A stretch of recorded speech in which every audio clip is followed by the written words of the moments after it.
Nandito na naman tayo mga boss. Ito mga boss, ikabit na natin ating hanging cabinet.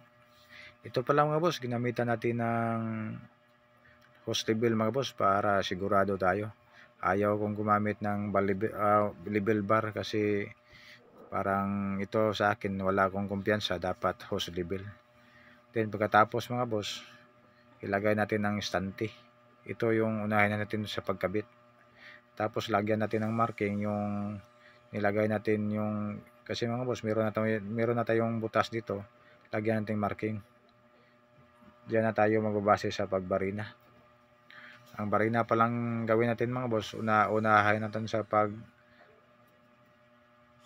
pagbarina mga boss. 1/4 ang iuna natin, tapos meron tayong 5/16 nga barina din para hindi tayo mahirapan sa pagbarina. Pag diretso tayong 5/16, parang ang tigas, kailangan ng 1/4, ayan 5/16. Ang gagamitin na pala natin ito mga boss, yung Torx number 18, yung 5/16. Din ang haba ng screw bolt na gamitin natin, 2.5, 2.5 mga boss, para matibay. Ito mga boss, kabitan natin ng dalawang screw bolt mga boss, para temporary nga hindi siya malaglag. Then pagkatapos natin mga boss na hindi na siya malaglag, ikabit muna natin yung isa, yung kadugtong niya. Ito mga boss, ikabit na natin. Bago natin ito sa walling mga boss, dapat i-fix muna natin sa kadugtong. Parang walang diferensya, walang gaywang. Kumbaga mga boss, dikit na dikit. Bago natin i-torx yung sa walling. Kasi mahirapan na tayo, i-torx natin muna, ikabit muna natin sa torx yung walling bago natin ikabit yung kadugtong. Hindi ka na meron ng diferensya.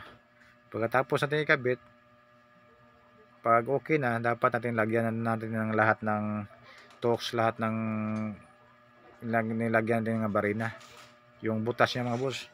Dito mga boss, mga 10 screw bolt na nilagay natin dito sa stante. Ito yung diskarte mga boss, unahin natin yung stante, tapos yung cabinet ilagay na natin sa taas, hindi na tayo mahirapan, hindi na malaglag, at saka hindi na mabigat. Wala na tayong gagamiting tao para magbuhat. Ito mga boss, nilagay natin sa taas. Ito pala tayo mga dumiskarte mga boss, paano tayo bumuo ng hanging cabinet.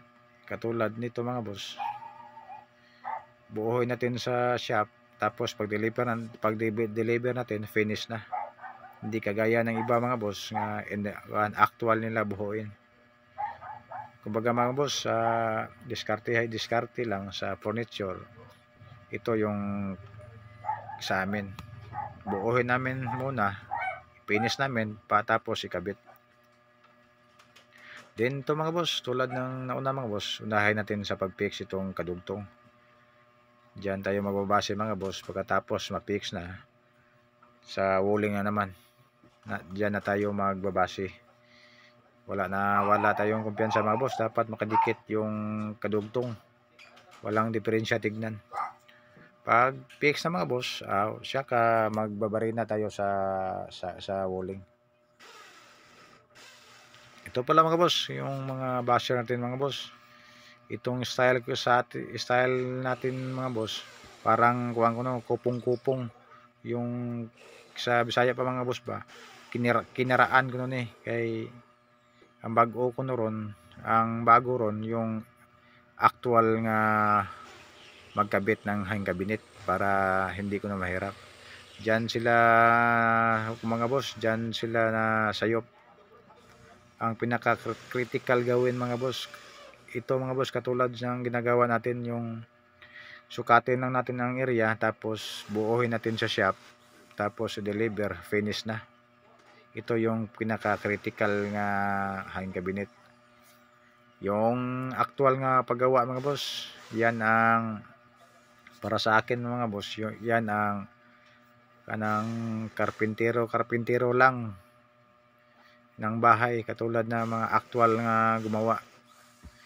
Pero yung diskarte mga boss, nagkaiba yung diskarte. pang shop furniture nga diskarte mga boss, katulad ng ganito yung ginagawa natin.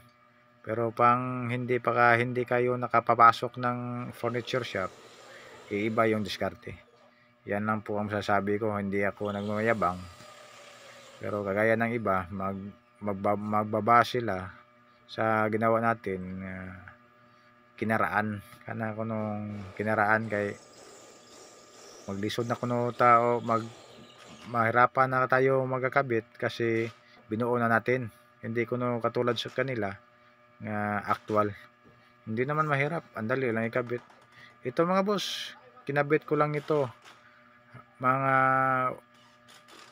mga 2 oras. Ito pagkakabit natin. Then pagkatapos gamitan natin ng level bar. Kasi pag fix natin sa pintuan mga boss, sa shop, naka-level bar tayo. Ginamitan natin level bar yung vertical. Kung anong diferensya sa pag-level natin, ganun din sa gilid at saka sa gilid-gilid, ganun din ang diferensya. Anong pareha yung diferensya ba? Para pagkabit natin sa mga pintuan, walang diferensya. Kasi doon sa shop mga boss, ginamitan natin ng level bar yung gilid-gilid. Pagkatapos natin na parehong level, parehang pag-level ng vertical na walang diferensya. Tapos kinabit natin yung pintuan. Yun ang pagkabit natin, yung final. Tapos lagyan natin ng marking. Yan ang diskarte mga boss. Then pagkatapos mga boss, pagkabit natin, kung ano yung diferensya, dapat pareha yung dalawa, yung gilid para ang pintuan mo hindi siya magka-diferensya. Walang mahaba at walang maliit sa pagkabit. Ito mga boss, ito lang yung kadali mga boss. Ikakabit mo ng 2 oras at sa anong matagal yan nga buuhin mo ng ilang araw dito sa may-ari. Mas okay ito mga boss, katulad natin mga boss nga kinabit lang natin ng 2 oras kaysa magtrabaho ka sa kanila nga ilang araw. Abutin ka na ng dalawang sikuan, murag 2 weeks.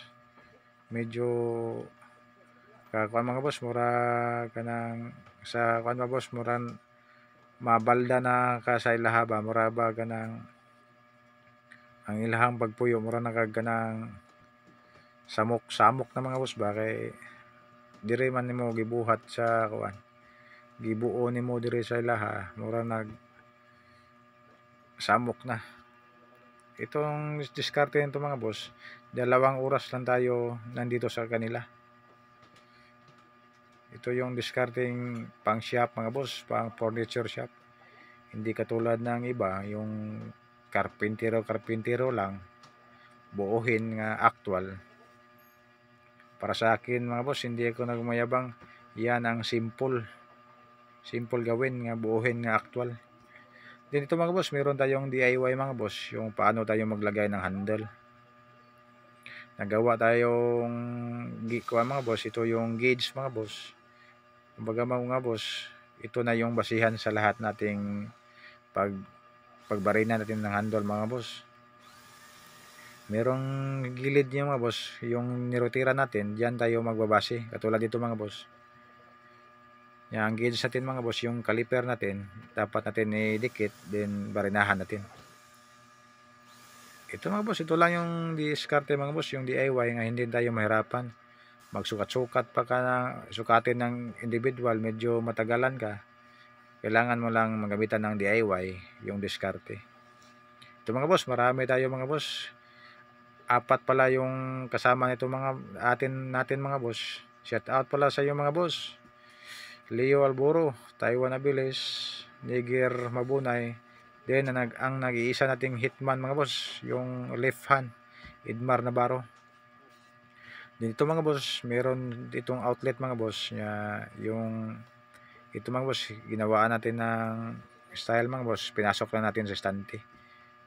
Kasi yung outlet na mga boss wala sa standard. Ito mga boss, live ito mga boss. Marunong din tayo mag-electrical, mag-wiring. Ito mga boss, ginawaan natin ng diskarte, dito na natin nilalagay. Kaysa mahirapan tayo mga boss sa pag yung cabinet lagyan pa natin ng kumbaga mga boss yung butas para sa outlet. Hindi na kailangan, ang outlet na lang natin yung mag-a-adjust, hindi yung cabinet natin mag-a-adjust sa outlet. Ito lang po yung diskarte mga boss. Maraming salamat mga boss sa pagpanonood sa ating daily works mga boss sa paggagawa natin ng hanging cabinet. Ito na mga boss, hanging cabinet na. Sa una mga boss, plywood lang, then kahoy nga tablon, karon finish na. Maraming salamat mga boss sa panonood nito mga boss sa paggawa natin. Nag-iisa lang tayo. Ngayon mga boss, marami na tayo sa pagkakabit. Maraming salamat mga boss sa lahat ng nagpalo sa akin mga boss. Sa ito mga boss, nakaabot tayo ng 4,000 key nga followers sa ito lang ang cabinet mga boss.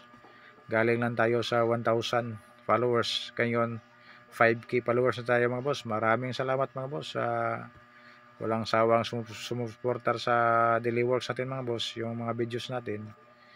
Maraming salamat. Din abangan mga boss sa bago nating project mga boss. Gagawa tayong MCB box speaker. Yung round niya mga boss 18. Maraming salamat mga boss.